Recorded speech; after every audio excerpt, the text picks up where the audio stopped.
Hey guys, John here. Welcome back to another episode of the show. So this one I wanted to address a question I got from my last episode where I talked about starting a blog to market your freelance services. And the question I got deals with finding time, especially when you're working a 9 to 5, then you're trying to build a freelance business, delivering for clients, and then trying to squeeze in time to market and promote yourself. So how do you do all that? And this is something that I definitely went through when I first started. I was working at a pizza place, so I was working a sort of regular 9 to 5 job. I also was trying to take freelance clients on the side and then trying to figure out how to build my blog and all of that. So I definitely went through all of this. And I'm just going to share with you some of the things that I learned over the years that have helped me, and hopefully they'll help you as well. So just real quick to cover the question from Jan. He said, my problem is I do not have much time to build my own website, and so portfolio or blog, as I'm doing lots of client work while having a 9 to 5 job. But I also know it's dead important. So I've been thinking to start doing exactly what you suggested, creating content, tutorials, blog posts to generate leads, and then doing more and more consultant type of services than developing. Which, look, that's if you can do that, that's a smart choice. Like getting a little bit more into consulting than developing. Consulting is going to take less time for you to actually deliver for your clients. And so that's a smart choice. But even if that's not the route that you want to go, there are some things that you can do where you can continue to provide your primary service, whether there's web development, design, whatever it is that you do. You can continue to do that while also finding the time to sort of market yourself.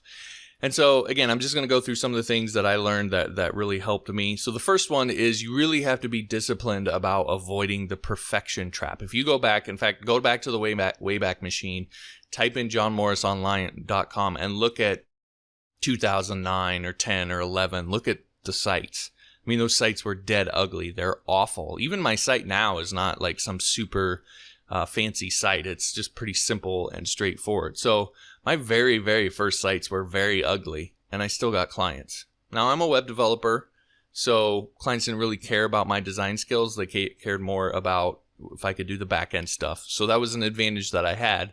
If you're a designer, your standard will be a little bit higher, but they don't have to be perfect. That's the biggest point, is they don't have to be perfect, and you can still get clients. So really be disciplined about avoiding the perfection trap and spending all this time getting every last pixel right. What's more important than that is getting the site up and done and just having a basic foundation that will actually function to sell your services, where people can submit a quote request and all that sort of stuff. However you're going to do that. That's what's more important than it being absolutely perfect. Functional over being perfect. All right, so that's the first thing. Next thing is, and I mentioned this in that episode where I talked about starting a blog, but don't be afraid to use existing technology and templates. This is, again, another big trap that people fall into, is that, well, I'm a developer, so I need to develop my site from complete scratch so that potential clients will see that I'm not using a tool like WordPress or this or that or the other. Clients don't look at it. I've never had a client that came to me and said, hey, I right-clicked and inspected your source and I noticed, like, it's never happened. And if it ever did happen, I'd be like, okay, go find somebody else. Like, I don't want to work with you. So it's not something that clients do. They don't care. And in fact, a lot of clients appreciate the fact that when it comes to me building their stuff, I don't have the ego that I need to build everything from scratch. Right? Like, I'm willing to use other tools and so forth that are going to be better than probably something I could have written from scratch. I've gone on ad nauseum about that, so I won't go off on that tangent here. But again, just don't be afraid, especially with your own stuff, because it's going to be the last thing you do. It's going to be neglected the most. And if you make it super hard for you to build what you need to build, you're never going to do it. So clean and simple, and then just iterate from there. Your site does not have to be the most epic thing ever to get clients. You can get started, and then as you move and get more clients and do more promotion, like, again, this is a little bit of a tangent, but this is the thing. Promotion is what's going to get you more clients to the point where you can get rid of the 9 to 5. And then once you get rid of the 9 to 5, you'll have the time to do the other stuff.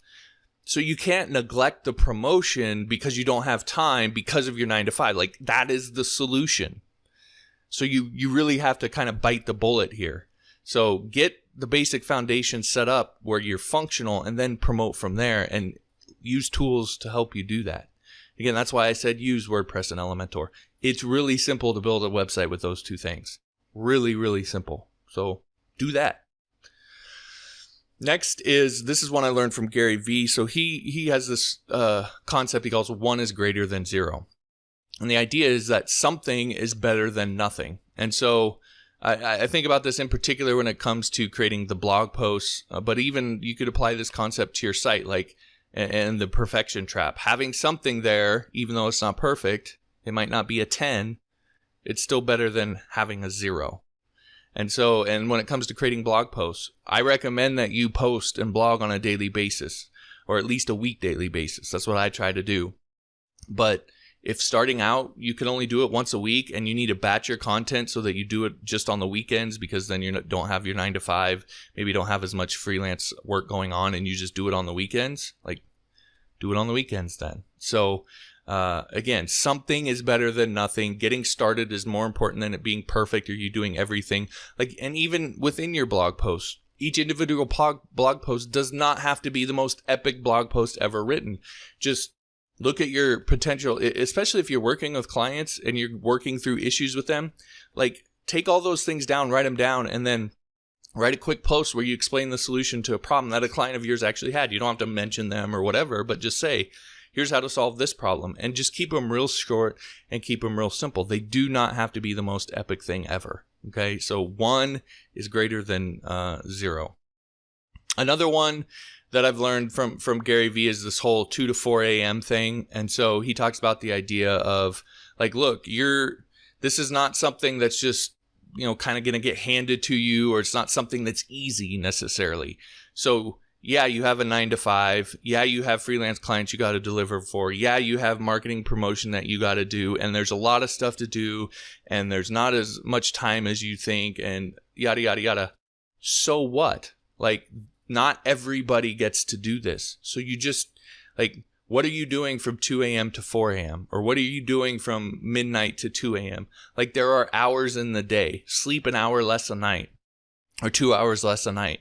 Like, that's what this takes for a lot of people, and for, I would say, probably most people that I've ever met. It takes you being willing to do that. So just a willingness to work those extra hours, work that extra little bit harder. Like, in a lot of ways, that's what it comes down to. So you just kind of have to ask yourself, am I really willing to do that? Now, I'm not going to question Jan and his dedication, all that. That's not what I'm doing. But I'm just saying, if you really look, you can probably find an extra hour or two that you could do this. So be honest with yourself and find that. And if you really want it, then grind that out.